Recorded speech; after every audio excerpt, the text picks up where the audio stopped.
Hey, what's up, amateurs de cinéma? C'est Johnny le Jaseux pour Jason Ciné. J'espère que vous avez eu une bonne semaine cinéma.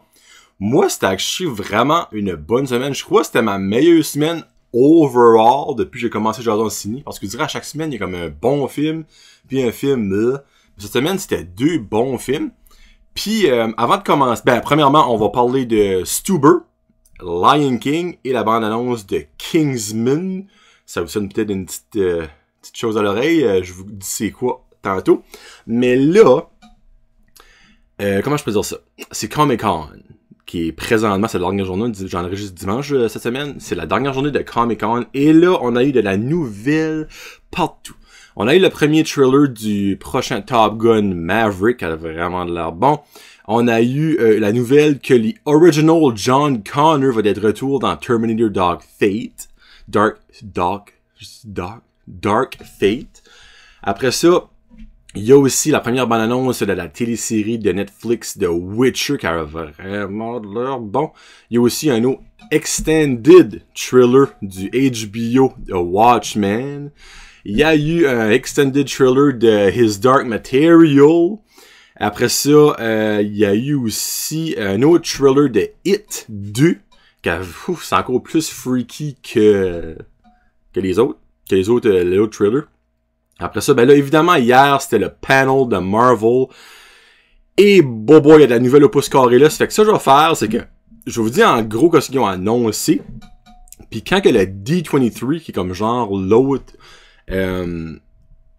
Comic-Con, mais juste de Disney, va être passé. Là, je ferai un gros round-up de tout ce que Marvel a parlé. So, basically, ils ont confirmé que dans la phase 4, jusqu'à présent, il va avoir Eternals, il va avoir Blade, ça c'est comme la grosse affaire, là. Après ça, il va avoir Thor 4, qui va être Thor Love and Thunder, puis turn out que Thor va passer son flambeau à Jane Foster. Donc, Jane Foster va venir la prochaine Thor. Ça, c'est awesome! Après ça, ils ont aussi annoncé Doctor Strange. D'accord, je vais dire les noms exacts. Là. Into the Universe, quelque chose de même. Là. Il y a Black Widow, évidemment. Ça, je l'avais déjà dit, si je me trompe pas. Ici...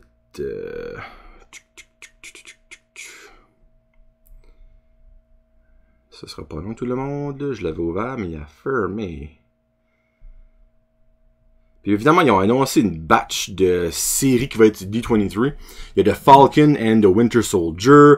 Il y a WandaVision, qui va basically être Vision, puis Wanda de Scarlet Witch, qui vont être un couple. Il y a Hawkeye, qui va être là-dessus. Après ça, ils ont annoncé, évidemment, Black Panther 2, Fantastic Four s'en vient de la Marvel Universe. Après ça, on a, Shang-Chi. Le nom exact, c'est que ça peut zoomer. The Legend of the Ten Rings. Après ça, on a Doctor Strange in the Multiverse Madness. On a Loki qui va être sur Disney+. Après ça, on a What If, qui est un genre de cartoon. Puis là, évidemment, ils ont pas montré de logo, ils ont pas rien montré de Captain Marvel 2, de Black Panther 2, puis de Guardians of the Galaxy 3. Tout le monde sait qu'ils vont garder ça pour D23, pour garder un petit peu de viande dessus là, évidemment. Là. Donc, c'est ça que c'est. Ça va être malade. Quand ils ont annoncé ça, j'ai vu qu'il y avait Blade, là.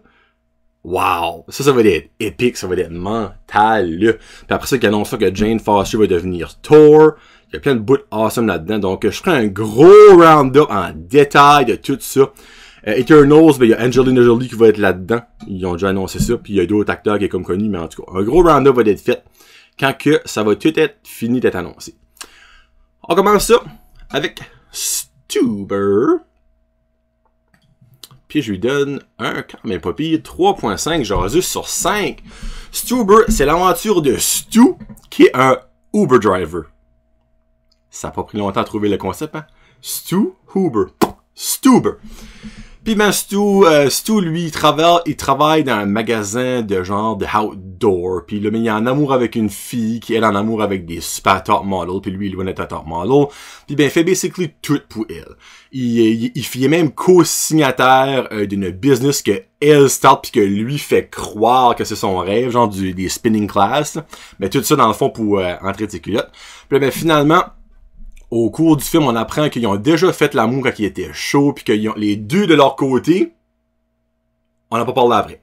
Par exemple, si il y avait rien qui avait arrivé, ben lui, dans le fond, il est comme hardcore en amour avec elle.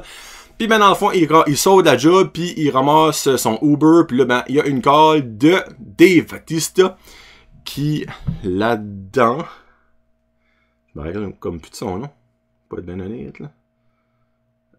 Stuber... qui est Vic Manning. Puis après ça, ben lui, Vic Manning, c'est un détective qui a perdu sa partner au man criminel il y a une couple d'années. Puis ben lui, c'est comme son ultimate crime, qui veut vraiment pogner ce gars-là, puis il est pas capable, jusqu'à ce que finalement, ben la police passe le case de ce meurtre-là au FBI, puis ben là, lui, il prend pas ça, puis ben, il va rogue, on va dire. Puis après ça, ben là, il embarque dans le Uber avec Stu. Puis ben, Stu, lui, pensait être une everyday drive, mais turn out que c'est une mission de détective avec Vic. Puis ben, la partie qui est drôle, c'est que le matin même, Vic, Dave Bautista, a été faire l'opération laser pour ses yeux. Donc, pour 24 à 48 heures, mais il voit pratiquement rien. Mais il s'en va quand même sur cette mission-là, Best Mandy Blind. Puis ben, c'est là que ça tourne comique. Puis il y a vraiment des bonnes jokes, j'ai vraiment ri. Je m'attendais à un film crappy parce qu'il n'y a pas de gros budget là-dedans. Puis c'est deux acteurs comme corrects, là, malgré que Kumai, lui qui fait Stu, c'est un des Eternals, actually. Il a été annoncé un des Eternals, fait qu'il va probablement venir vraiment big, là, give or take, là. Puis ben c'est ça que c'est là, je dirais pas, il y a un bon petit twist, puis ben à la fin c'est comme comique. Il y a vraiment des bouts drôles, il y a comme 5-6 bouts, j'ai vraiment ri. Évidemment, ça finit la fin que ben ils ont commencé qu'ils se détestaient, puis ils finissent ben comme chummy-ish, là, ça c'est pas mal cliché. Là. Mais tu sais, la fin est quand même prévisible-ish. Mais reste que ça vaut la peine de le voir. Il y a des bons gags, il y a de la bonne action. La bonne action en étant drôle, c'est ça que moi j'adore. Dans le fond, c'est pas de l'action comme Titi, coupe des têtes, coupe des bras. Tu sais, c'est genre Titi, pis t'as un riz, pis Titi, il y en a qui braille l'autre bord, pis en tout cas, moi j'ai vraiment trouvé ça drôle. 3.5 Jazzy sur 5, ça vaut vraiment la peine de le watcher. Je vous le suggère, un petit bijou caché à écouter. Puis on finit ça avec Lion King. Ça, c'était un de mes films le plus anticipés de l'été. Pas été déçu, pas été surpris. Donc, ça mérite un 4 sur 5. Si vous avez vu le cartoon, c'est copy, paste, A à Z, la même affaire. Même histoire, même scène, même personne. Il n'y a rien de nouveau. Rien. C'est copy, paste. Donc, le papa à Simba mourt. C'est la même scène, là. Comme tout ce que vous allez voir dans ce film-là va vous rappeler le cartoon. Avez-vous aimé le cartoon? Si vous avez aimé le cartoon, vous allez aimer ça, c'est garanti. J'ai pas donné plus qu'à 4.5 à cause que il y a zéro originalité. On va se le dire. Mais c'est voulu. Ça, je peux pas vraiment leur en vouloir parce que c'est voulu. C'est copy-paste. Il y a rien de nouveau. Il y a pas de nouvelle dette. Il y a pas de nouveau personnage. Il y a pas de nouveau ci, rien. Mais, ça mérite pratiquement un 3 sur 5 juste pour les effets spéciaux. Il y a aucun animal réel là-dedans. Mais ils vont toutes la vraie. Comme ça n'a aucun sens. Le travail de CGI qui a été fait dans ce film-là, c'est une beauté. Comme ce film-là mérite un Oscar comme cinématique, là, comme une... ça n'a pas de bon sens, là. C'est fou comment c'est bien fait. Puis il y a aucunement rien de vrai là-dedans. Là, vous avez dit, bah c'est plate, ça. Non, comme vous comprenez même pas comment bien que c'est fait que tu t'es sûr que c'est legit. Mais il y a rien de vrai là-dedans. En tout cas, juste ça vaut la peine. Les chansons ben, sont refaites par des artistes de nos jours. T'as Beyoncé qui chante quand même pas mal. Puis t'as les acteurs aussi. Il y a Chiwetel Ejiofor. qui chante. C'est lui qui fait Scar. Puis il y a... je me rappelle jamais de son nom. C'est lui qui est Childish Gambino, là. Je vais checker qu'est-ce que son nom, là. Moi, je l'appelle Childish Gambino, là, parce que c'est ça qui est son nom d'artiste, là. Donald Glover. Donald Glover. C'est lui qui fait la voix de Simba, puis Beyoncé, c'est elle qui fait la voix de Nala. Puis ben, ils chantent Can you feel the love tonight? Puis c'est vraiment beau. T'as Timon et Pumbaa, qui t'a à Wimbawe, puis Hakuna Matata. Tu sais, tout est pareil. Donc, si vous avez aimé adorer l'original, vous allez aimer adorer ça. Si vous êtes l'original, vous allez être comme vous allez probablement plus aimer ça à cause des effets spéciaux, mais reste que c'est la même affaire. Donc, c'est comme mitigé. J'expectais ça. Moi, je dirais, dans le fin de moi, j'expectais comme, un petit nouveau personnage là, ou une petite twist dans l'histoire, mais non, vraiment pas, excusez. C'est pas un spoiler, c'est partout, ça, là. Mais reste que ça vaut absolument le coup d'entrée pour voir les animaux puis les paysages, c'est amazing. Donc, 4.5 jaseux sur Lion King. Le prochain, ça va être The Little Mermaid, je pense. Je suis pas mal sûr. Actually, le prochain live action qu'ils vont refaire, me semble, c'est... Je suis pas mal sûr que c'est Little Mermaid. Mais de Maleficent, dans le fond. Maleficent, moi, j'ai jamais vu comme les princesses, là. Mais oui, c'est The Little Mermaid qui va être le prochain remake. Donc, c'est ça que c'est pour cette semaine. Là, cette semaine, honnêtement, je sais pas quoi je vais voir. Il y a presque la seule film que j'ai pas vu au cinéma présentement, c'est Midsommar. Midsommar, c'est weird, c'est M-I-D tout d'un mot, S-O-M-M-E-R. Ça a l'air d'être un film de romance, mais quand tu checkes les trailers, c'est définitivement un film d'horreur. Pas si je vais le voir. Je vais checker les critiques puis qu'est-ce que le monde en parle. J'irai peut-être le voir. Puis après ça, ben là, vendredi, je vais regarder vite fait ce qui est censé sortir, me donner une idée, parce que ça se peut que j'aurai rien cette semaine. C'est comme plate, là, mais... non, l'été, je peux pas croire. Là. So, July 26, qui serait vendredi, sort... Ah, never mind. Once Upon a Time in Hollywood. So, définitivement, je vais voir ça. So, ça va être Once Upon a Time in Hollywood et peut-être Midsommar. On verra bien. On verra bien. Puis là, je finis ça avec la bande-annonce de Kingsman. Oui. Si je vous ai dit ça au début, puis là, vous avez pensé tout le long que je parle, ça fait comme 10 minutes, vous avez guetté que ce rapport au film Kingsman avec Eggsy. C'est la prequel. Dans le fond, c'est l'invention des Kingsmen. C'est Ralph Fiennes. Je sais pas si je dis bien son nom, je suis de la misère. C'est Ralph F-I-E-N-N-E-S, Fiennes, qui est le créateur des Kingsmen. Ça a l'air un petit peu plus dark-ish, moins humour que Kingsman 1 puis 2. Mais il y a Aaron Taylor Johnson qui est Kick-Ass, si vous connaissez un petit peu le Marvel, l'univers Kick-Ass, ou aussi qui fait Quicksilver dans le Marvel Universe. Lui joue le père de Eggsy dans ce temps-là, donc il est jeune.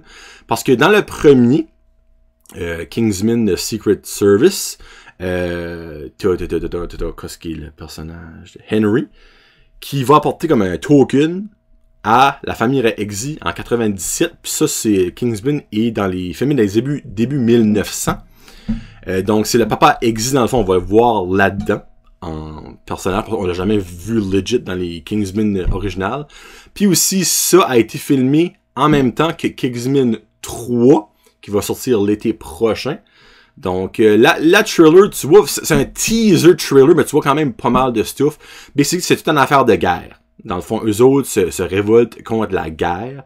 Puis après ça, ben, créent le Kingsman Club. Puis ben, il y a comme un méchant là-dedans, une espèce comme de genre de voodoo, une longue barre, puis il y a des espèces de swords qui tournent. Ça a l'air d'être lui comme le méchant dans ce film-là. Là. Puis ben, probablement, j'assume qu'il va y avoir des petits caméos, c'était là, comme de vieux personnages qu'il y a dans les Kingsmen, qui seraient peut-être jeunes là-dedans, comme le papa à Eggsy. Puis ben, c'est ça que c'est. Ça sort... c'est en mois de février. La date exacte, je vous donne ça tout de suite. Il me semble que c'est le 14. Ouais, le 14 février 2020, donc le 14 février prochain. à la Saint-Valentin, donc une belle idée de Saint-Valentin. Donc c'est ça que c'est. Là, cette semaine, je vous sors un tout petit spécial. Je sais pas encore quand je le sors, mais c'est moi puis Marky, mon partner de Sur la route junior. On vous a fait un petit... Là, cette affaire, je vais remettre dans les notes. On a fait ça avant les annonces du San Diego Comic-Con. Donc, toute la phase 4, tous les films, toutes les téléséries qui vont sortir de Marvel. Donc, on a fait fin phase 3.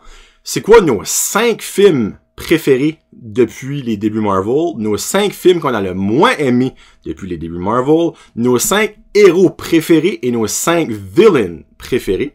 Puis qu'est-ce qu'on avait le plus hype, on avait le plus hâte pour la phase 4 qui s'en vient. Donc je sors ça probablement jeudi ou vendredi, donc un petit side show à Jason Ciné. Donc passez une très belle semaine cinéma. Si vous watchez quelque chose, laissez-moi savoir. Si que vous watchez un film, vous avez adoré, likez-moi ça. Puis si vous avez détesté quelque chose, ben, laissez-moi savoir aussi. Donc c'était Johnny le Jaseux pour Jason Ciné. Peace out, #Jazit.